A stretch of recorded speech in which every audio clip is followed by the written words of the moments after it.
முன்னாள் துணை முதலமைச்சர் கைது செய்யப்பட்டுள்ளாரு, அதை பத்தி என்ன கருத்து? இல்ல, அந்த கைதை நாங்க வரவேற்கிறோம். ஏன்னா பொது வாழ்க்கையில பொது மேடைகளில் பேசுகின்ற பொழுது நாகரிகமாக பேச வேண்டும் என்பதுதான் அரசியலில் எல்லோரும் கற்றுக்கொள்ளக்கூடிய ஒரு பாடம்.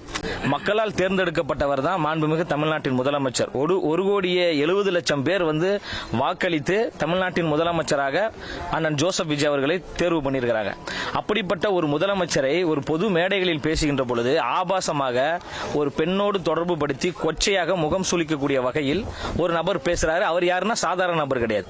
அவர் எதிர்க்கட்சி தலைவர். அவரும் மக்களால் வாக்களிக்கப்பட்டு வெற்றி பெற்ற ஒரு சட்டமன்ற உறுப்பினர். அப்போ தார்மீக பொறுப்பும் கடமையும் இருக்கு. நாகரிகமாக பேச வேண்டிய ஒரு சூழல் இருக்கு.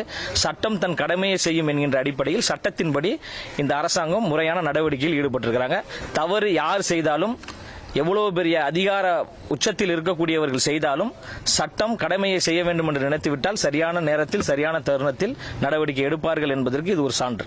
சார், இதே மாதிரி தான் கேப்டன் விஜயகாந்த் பையனும் வாடான்ற மாதிரி உரிமையில பேசியிருக்காரு. அவர் மேல எந்த நடவடிக்கை எடுக்கல? இல்ல, முறையாக நடவடிக்கை எடுக்கப்படும். சட்ட ரீதியாக நடவடிக்கை எடுக்கப்படும். அதற்கு அதிகாரிகள் இருக்கிறாங்க. அவங்க ஆலோசித்து எந்த நேரத்தில் எப்போ நடவடிக்கை எடுக்கப்படும் என்பதை மாண்புமிகு முதலமைச்சர் அவர்களும் அதிகாரிகளும் தகுந்த நேரத்தில் நடவடிக்கை எடுப்பாங்க. நம்ம என்ன சொல்றோம்னா, பொது வாழ்க்கையில் இருக்கக்கூடியவர்கள் நாகரிக உணர்வோடு பேசணும். விமர்சிக்க வேண்டாம்னு சொல்லல. எங்க ஆட்சியின் மீது குறைகள் இருந்தால் விமர்சனம் பண்ணுங்க. அதை நாங்கள் சரி செய்வதற்கு தயாராக இருக்கிறோம்.